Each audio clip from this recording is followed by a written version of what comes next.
FBN TV network. We are excited to bring you a continuation of the conversation we are having, which is a story that we have been studying from, and it's been very helpful. So, welcome on, share, tell a friend to tell a friend that we are on, and let's go straight to the point. Today is we're not going to, just do too many things so that we can zero in on what we are here for. So, we are still learning on the subject of marriage, and we are going to take a quick look at the story, the segment of the story we're going to focus on, and I'll come back and play some of the comments I've received. You notice that some of the comments only come from the ladies that are chiming in, but now I have a gentleman's view also.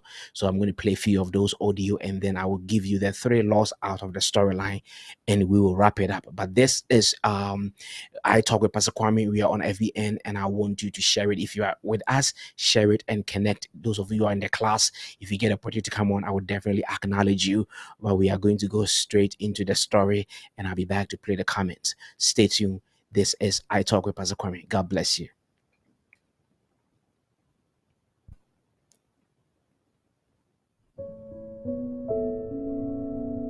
She said, I don't know what to do. Renelle, what do you mean you don't know what to do? I spoke to you about this already. You and Elijah need to sit down and talk about this. It's not just the two of you all anymore, you know. You have an addition coming. Yeah. I just wish I could go back in time and undo it. There is no going back in time to undo nothing, Renelle. You already stood up before God and man and made your pledge. So there is no going back now. You have to be moving forward. And as I told you before, it's not just you and Elijah anymore. You have an addition coming. So you have to think about this child that you are carrying. Okay? Yeah. Well, I will try to tell him tonight. Or maybe I'll do it during dinner or something. Yes, that's a good time. Renelle, we need to talk. What happened? I didn't know you was coming home so early today. We need to talk, Renelle. We need to talk. Okay, I was just preparing dinner. I have to Listen. Since you and I got married, Renelle, nothing has been going right. These past 6 months is nothing but chaos. Things are terrible between you and I, Renelle. Elijah, what you talking about? Let me get this off my chest. Please, listen to me. I made a blueprint for my life, Renelle. I made a plan for my life. And right now, nothing is going according to that plan, Renelle. Renelle, how you could do this to me, Renelle? How you could be pregnant? How you know about that? How I know about that? Renelle, you're always calling me a mama's boy.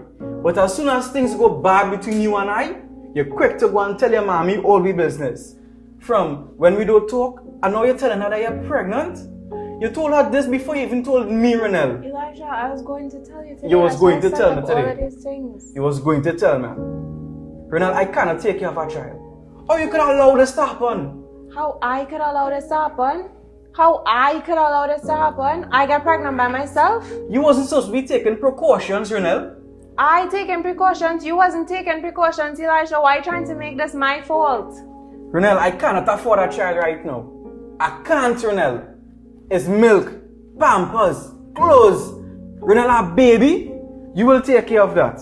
What you just tell me? Take care of that? That's all you have to say, Elijah. Just take care of it. You trying to tell me to get rid of your child? Renelle, I did not say that. Do not put words in my mouth. I did not say that. No, I understood exactly what you said. You said to take care of that. Like this is our child, Elijah. Renelle, I was not talking about the baby. I was referring to milk and pampers, Renelle. Don't point your hand in my face, right? You are the most selfish, self-centered person I have ever met in my entire life. Right? Everything is about you. Your career, your life. What about me? What about my degree, Elijah? Renelle, listen. I don't want to hear what you have to say. Right? Everything is about you. Everything is about you. Right? You're driving around in your BMW. You can't even afford gas for it. Always asking me for it. Always talking to everybody about the big project you used to work on. Renelle. Right? I don't want to hear you, Elijah. You know, my mother told me I wasn't ready for marriage. I took a chance on you. I give you a chance. I put aside everything, everybody that care about me. I argue with my mother because I believe that I had loved you and I wanted to marry you. Right? Now you come into me and tell me that's the worst 6 months of your life. You acting like a little boy, Elijah. Don't disrespect me. You are acting Do not call my like little a boy, little Renelle. boy. You can't even be a man for me.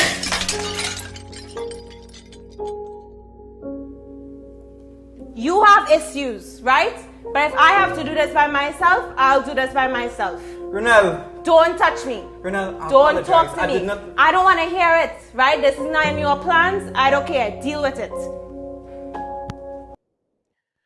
All right. Welcome back. This is a very sad story that we have been following now. So let me just play some audio that came in today for us to listen. So I got one from Dr. Gloria, and I kind of like her take on the situation. Are now where they are now. It's unfortunate and it's sad. But I want to ignore the first and the second question asking about the child, because that is not something we can talk about now, because that conversation should have been had when they got married. Were they ready for a child? No. Were they ready for marriage? No. But it didn't matter because they got married and now they're having a baby. So that's not even something we're going to talk about. So yes, they are having a baby. And now I feel like my focus is now, okay, how do we move forward from here, right? As opposed to the had I knowns, because that is obviously too late.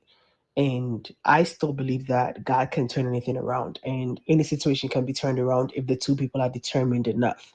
So, yes, the man's ego and everything around him is affected because his finances are suffering. That's obvious, and I think that, i mean yes, psychologists say that, and it may be true to a certain extent, but I feel like if a man is also matured, they handle it a little bit better, right?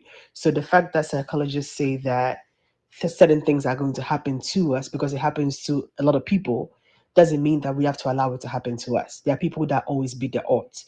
So what this young man is now doing is he's not trying to beat the odds, he's just being very typical, right? Being a statistic. Like that is what is supposed to happen. A man is upset because his finances are suffering, and so it affects his family. And to me, that is so cliche. And I'm not saying this is the best situation for him to be in, but he can definitely dig himself out of it. So now that the baby's already here, or well, 6 months is a human being, right? Like a month old, whatever. She's pregnant. So we can't do anything about it. I think the better way is not to leave the marriage. That's not an option. It's actually to diligently work on the marriage. They have a few months before the baby shows up. So they have a few months to fix them before now we have to worry about fixing parenting, because that's a whole different dynamic as well, right? So the focus now should be building their relationship, being solid. It's gonna take a lot of sacrifice. Like the girl does not have to show so much anger, and especially with pregnancy and emotions, it's gonna be difficult. But because she wants her family, or at least she should fight for her family and her child, she should work on this relationship. And then when the baby comes, then there's a whole different dynamic where we have to worry about parenting, which is also another challenge by itself.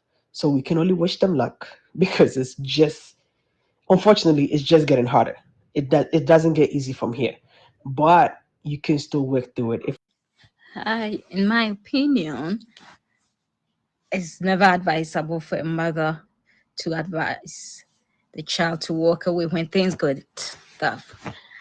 So what this mother did is right. It's too early. 6 months is too early.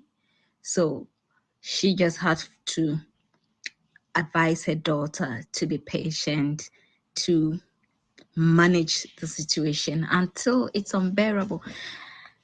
Now, the unbearable would be, is her life at risk? If her life is not at risk, not emotionally that stressing to affect her life, I think for now it's too early. It's too early. So I think the mother did the right thing. Again, for a child, I think because they did not plan it initially, They should have planned. When do we want to have a child? And prepare for it. Now they did not plan for it, but it has come. This is a marriage we are talking about. So for the young man to say the girl should deal with it is very wrong. He should support her. So though they are not ready, but the baby has come, what do they do? And I feel this lady is looking at, she can't go out there to get rid of the baby. It is not right. It's against the will of God or the word of God. From what we're discussing, men's self worth truly is about what they acquire, especially when they have enough money to take care of the family. And so that struggle is really having a huge toll on the man. He feels he hasn't got grasp of the situation. And if that happens, it affects the man and it ends up affecting the family because he's irritable all the time. And lady also at this stage is not managing the situation well. She is getting tired already and she's always kind of taking it also on the man. And from the conversation I see in the marriage, it looks like the lady is ready to work things out. The guy isn't ready at all to work things out. He is so self-centered and everything about me, me, me, me, me. And a marriage cannot work that way, right? It has to be two sides, right? And but 6 months into the marriage is not enough to judge that whether this marriage can go far or not. 6 months is the marriage is too young, right? Marriage, when you get into it, the beginning stages are very I'll say there are so much storms in the beginning stage that sometimes look so impossible to solve, right? So for me, with a situation like this, I will not say there is no hope. There definitely is a hope. You have to go through the storms to be able to learn. Some people have to learn the hard way, right? So I believe it can work out. I believe it can work out. Just that. Question number 2. Do you think this marriage can get better? Are they ready for a child? Well, the marriage can definitely get better if both parties are willing to work together. If they are willing to hold each other's hand and do what they can make the marriage work. However, one person cannot do it alone. Marriage requires partnership. So they have to both have their 2 feet in there. Are they ready for a child? They are definitely not ready for a child. Um, the way they talk to each other is very unhealthy.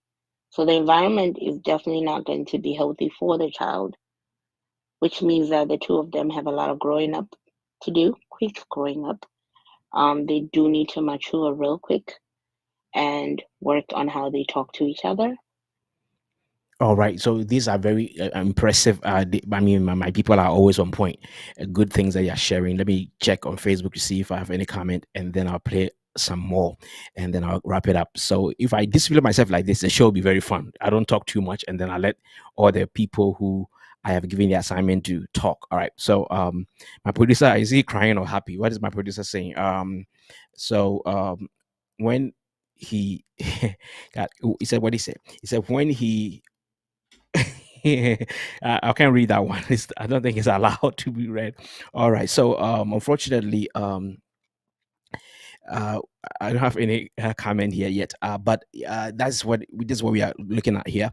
Let me go back and play a few more, and then we will come back and I will shoot quick 1, 2, 3, the loss, and then we'll wrap it up. All right. So, let me take another one from uh, our lady here. Question number 3. according to the psychologist. Actually, let me read the questions. Let me read the questions. The questions I sent to the team to chip in. So I said, it is always is it always advisable to tell your child to stay and go forward in a difficult marriage, or is it good to tell them, or to tell him or her to walk out when things become unbearable? In other words, should we start talking safety, because the marriage narrative has always been till death do us part, and we have realized that the death is doing a lot of part. Unnecessary death has been the kind of the narrative for a while now. So should we change a way we advise couples to say that, hey, go till you can't go anymore, or we should keep saying go go go go like we have been doing, which people are dying unnecessarily, but we still doesn't change the way we advise couple. We just say divorce is an option, and so it's like go and die kind of thing. Should we change that? But most of the comment I'm receiving, it looks like say we should keep telling them that it's a do a die kind of thing.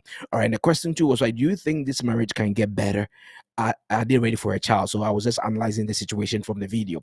The third question I asked them was, according to psychologists, men gain their self-worth from their job and not their marriage. Do you think the husband's financial struggle is affecting his ability to do well? And one man even said that that is not enough. He has to mature up and do right. And the last question was, the marriage is only 6 months old. Should the wife walk away now, or wait and see if things will get better or worse? All right. So let me take one comment from here. Let me take this comment. Actually, I think this comment might be interesting. Let me take the answer from this person. Question number 4 says, the marriage is only 6 months old. Should the wife walk away now or wait and see if things will get worse or better? Well, I mean, if it was just up to me, from my own observation, like let's just say you're just looking from a realistic point of view, the marriage is only 6 months old. And if walking away was allowed, this would be the best time to do it, because they haven't even gone through a lot yet. And this husband, Elijah, is acting like a jerk. All right, so I'll leave it right there. So Elijah is in trouble. All right, so let me take a comment from Adele. I believe Adele sent something in, and then I will now come back and we do the 4. So we're doing awesome on time. All right, let me see what Lady Adele I said. think they could have waited a little more. Let me take the first comment. No, please. As a parent, you can't just advise your daughter or your son or your child to get out of marriage just like that. At least you can help them with some advice and maybe some prayers. You being a parent, you might be more experienced than them. So you can share some experience that will help them learn something from you. And then you support them with prayers. The other thing is that this marriage from day one, we could all tell that there will be issues. But all the same, I think they need to seek counseling from a perfect place. I recommend Gifted Wellness Center for them. Okay, I'm that's where we sure stop if everything. Awesome. All right, so she's promoting my program. All right, that's amazing. All right, so let's all get ready for but I appreciate all the comment that came in, and if you want the full comment, just you can contact me, or you can contact my producer, and I can send you all the great comments that came in. And I like the balance now. I'm going to add 2 more men to the panel of people that bring in their information to the story, so that you can get a perspective. But as usual, that is what I do. I bring many voices to teach to teach something, that in a multitude of counsel there's safety, which is a scripture, and then I will bring the bigger picture, which is the principles or the laws of marriage. So if you recall, yes, last week I treated 3 laws of marriage. If you want to go watch it, you can watch last week's episode. I'm teaching 3 new laws based on what we are looking at. And the first law I want to tackle is what I call the law of the right voice. Let me make sure you can. I wrote it such a way that you can remember. So it's called the law of the right voice. The law of the right voice. It means that if you don't take care in marriage you will be surprised some strange voices that will run through your head. When marriage gets challenging, the devil will tell you your wife is a witch, your wife's mother is a witch. When you go through marriage where things are not falling in place, when life is fighting you, it's easy to turn around and blame your partner, right? So I see that law being at play in the way the guy is talking. Since I married you, nothing has been going well because he has fallen prey to the wrong voice, right? I'm telling you, if every real married couple, that crazy thought will run through your mind. I married, the devil will start saying, you married the wrong person. That's the first lie. The second lie is that my wife is a witch. I know pastors who think their wives are witches. And the devil can tell you things. I know women who think their husbands are wizards. Because as soon as you entertain that thought, the first thing that happens is that you have a dream where your husband was chewing you. The law of the right voice. I'm telling you, when things get difficult in marriage, the devil will give you a lot of voices. And the simple one is that you marry the wrong person. The next simple one is that there's a spirit, there's a the devil will tell you some crazy things. And some men are stupid enough to even voice them out when you call for a meeting. They will tell you that there's a demon in my wife's family. That's why I'm losing my job. They will say all those nonsense because they don't understand the law of the right voice. In marriage, you have to tune to the right voice, which is the voice of the covenant that speaks for you. The voice of the covenant that speaks for you. That God has united us, and he said it's a favor to find a wife. And so I activate that favor and I declare that right voice. So the first law is the law of the right voice. If you don't take care, I'm telling you secretly, a lot of couples think their wives and their husbands are spiritually dark, and that is why their life is not going on. He says, since I married you, everything has been going bad because he's entertaining that wrong voice. All right. The second law is called the law of a good fight. The law of a good fight means that never stay in a marriage where you can articulate yourself regardless of the temperature. Some of you can only talk when you are sitting in the table, but marriage with people, sometimes you can't find that common grounds. We don't know. I forgot the story, but we will continue. I don't know what Elijah will take now that it has been clear to him that the wife understands that you are a selfish person. And the wife has articulated clearly that I bet on you. I fought my mother for you, but you are acting like a very, very awful person at this point. So the law of a good fight means that at every level, sensible, at every level, sensible. No, so fighting is allowed in marriage, okay, but it has to be a fair fight. There are some people, they won't listen unless you yell at them the way they yell at you, okay. There are some people, they won't listen unless you scream at them. So you have to learn how to scream properly. The problem is some people, when people scream, they talk nonsense. But in marriage, you have to be able to scream and talk wisdom. You understand? Because some people, they won't get it into their head unless you play at their level. If you always say, okay, we sit there quiet and talk, they will never sit quiet and talk with you. So you have to be able to pitch some of their truth that will bring their sanity back home. It's called the law of good fight. So in my book, The 50th Definition of Marriage, where you talk properly, you fight well. Don't fight to bring them down, fight to bring them information. Most people don't know how to fight in marriage. You can have a good fight where after you finish, the guy will be sitting down. Because what happens in the fight is that after you fight your partner like that, You don't insult them, but you seriously convey some truths. What happens is that after the fight, and you guys go separately, what ends up happening is that he plays the whole thing like a tape and say, "Oh, I've been taking advantage of this girl for far too long."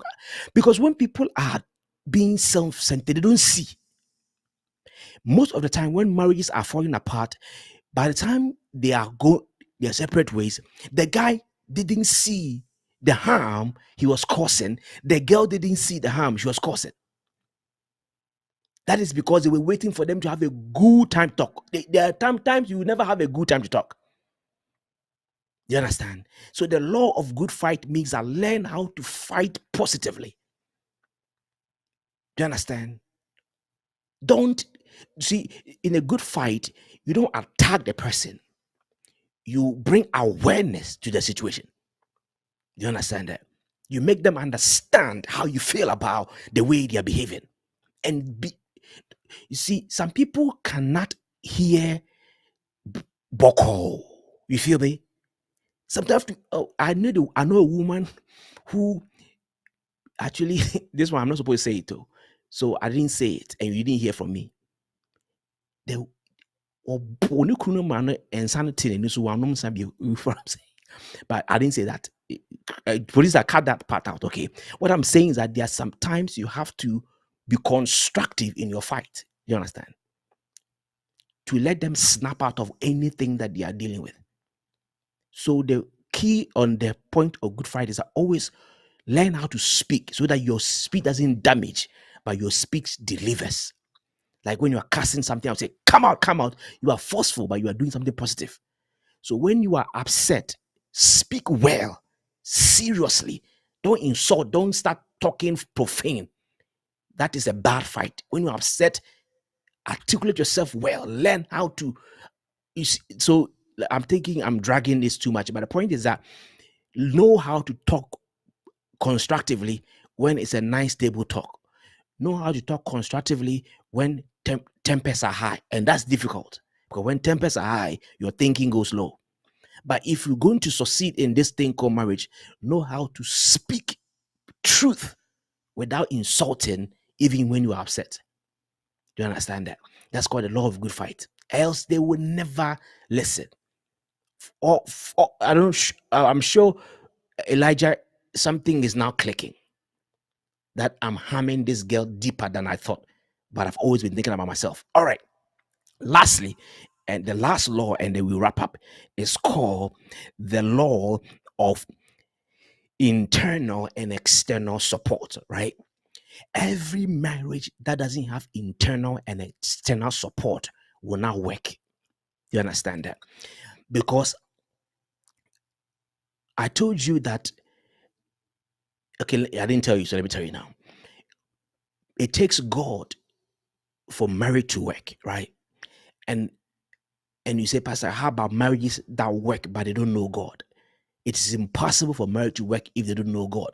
Paul said it this way: people who don't go to church, who don't religiously demonstrate that they know God, if you go into their marriage, you will see a God thing that is keeping that marriage. Even though they don't call it God, you see a righteous something in the house that is keeping them. You understand that? You can't keep marriage unless there's a righteous thing keeping them. That's called internal support. So for us, it's prayer. For us, it is seeking God together and all of the good stuff. So every marriage needs some internal support that the two of them can lean on when things are going crazy. So it is calling for that. And lastly, without a good external support, you can't marry. And the mother is playing that external support. You need an external support. You understand? I'm telling you, every divorce, there's an external voice that made it happen. And every marriage that went all the way, there was an external voice that kept them together. You need an external voice, a good one for that matter. Any friend that tells you, oh, now you have nursing degree, leave him. How long would you see? It sound good, but it's not a good external support. A good external support is a person you can say, tell me the truth. Did I handle this correctly or not? You understand? They said it takes a village to raise a child. It takes the same village to raise a marriage. You understand? Without a good external support, your marriage cannot survive. So law number 1 is called the law of the right voice. Law number 2, the law of a good fight. And the last law is a law of internal and external support. What is your internal support of your marriage? What is your external support? Those are critical. All right, I am done talking. So let me see if there's any comment on Facebook, and then I will wrap up.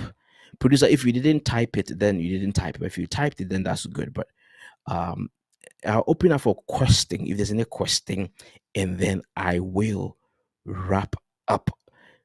We thank you so much for sticking with us. Let me see if there's any question. Okay, I don't see the question on WhatsApp, so that is good. And I don't see any. Let's see if there's any question on Facebook, and then we will close up. Aren't you excited that I did everything so fast? All right, so this actually, for some reason, my feed, let me start from scratch. My feed gets slow sometimes where I do not see the most recent. Okay, all right, let me see what I have here. So the law of the right voice, the voice of the covenant that speaks, yes. And then yes, exactly. Yes, so you got all of the 3 laws. Perfect. So if we don't have any question, thank you so much for tuning in. And after this wraps up, if you want to take some good notes, you can take it and learn more. We'll be back to continue. So I promised 10 laws of marriage. We have done 6 so far. So I'll do maybe 2 in our next show, and then 2 in the other show. Thank you for sticking out with us. This is your boy, Pastor Kwame, and you are on FBN Italk. God bless you. Have a wonderful weekend. Go to church. All right. God bless.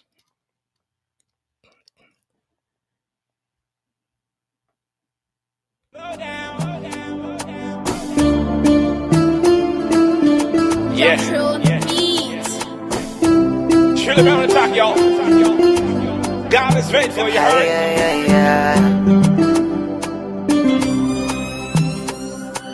Don't you ever rush in life. Faithfully see who has called you. 1,000 years he said they forgot. You would never end in shame. Don't you ever rush in life. Faithfully see who has called you. 1,000 years he said they forgot. Don't rush. You would never end in shame. Say love them. Some say God is slow to his promises. Some say God takes too long to fulfill his word. Now that no faithfully see who is called ya. He makes all things beautiful in his time. In his time. He makes all things beautiful in his time. In his time. He makes all things beautiful in his time. Don't you ever rush in life. Faithfully see who has called you. 1,000 years he said they forgot.